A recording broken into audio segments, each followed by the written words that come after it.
বুথে যাবার প্রস্তুতিতে বুনিয়াদপুর মহাবিদ্যালয়ের ডিসিআরসিতে ভোটকর্মীরা। গঙ্গারামপুর মহকুমার কুসুমন্ডি ও হরিরামপুর বিধানসভা কেন্দ্রের জন্য এই ডিসিআরসি খোলা হয়েছে।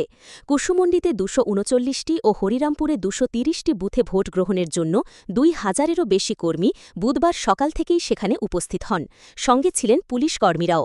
এদিকে বুধবার বেলা বাড়ার সঙ্গে সঙ্গে ইভিএম ও অন্যান্য ভোট সামগ্রী সংগ্রহ করতে ডিসিআরসি সেন্টারে ভ্যাপসা গরমে দাঁড়িয়ে থাকতে গিয়ে বেশ সমস্যায় পড়তে হয় কর্মীদের।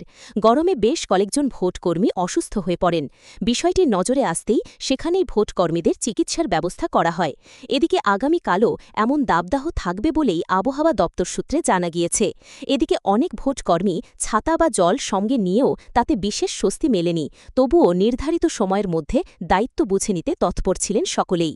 আমরা এসে বুনিয়াদপুর কলেজে আমাদের ডিউটি 42 হরিরামপুর অ্যাসেম্বলি কনস্টিটিউয়েন্সিতে পড়েছে। এখানে কেমন দেখছেন, পরিষেবা কেমন রয়েছে? পরিষেবা বলতে আমরা 8টা ইন করেছি এখানে, কিন্তু এখানকার যা ম্যানেজমেন্ট তারা ঠিকঠাক মতন প্রিপারেশন নিতে পারেনি এবং আমাদের সাফিসিয়েন্ট যে ম্যাটেরিয়াল সেগুলো সাবমিট করতে পারেনি। দেখতেই পাচ্ছেন এখানে শুধু পেপারস দিয়েছে, কিন্তু ইভিএম এখনও মেশিন এবং ব্যালট ইউনিট ভিভিপ্যাট কিছুই তারা এখনও দিতে পারেনি।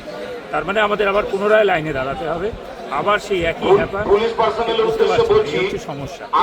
অন্যদিকে ডিসিআরসি চত্বরে কড়া পুলিশি নিরাপত্তা নজরে পড়ে। নির্বিঘ্নে ভোট সামগ্রী বিলি ও আইন শৃঙ্খলা বজায় রাখতে প্রশাসনের তরফে নেওয়া হয় বিশেষ ব্যবস্থা। সব মিলিয়ে ভোটের আগের দিন বুনিয়াদপুর ডিসিআরসি এলাকায় চূড়ান্ত ব্যস্ততার ছবি ধরা পড়ে।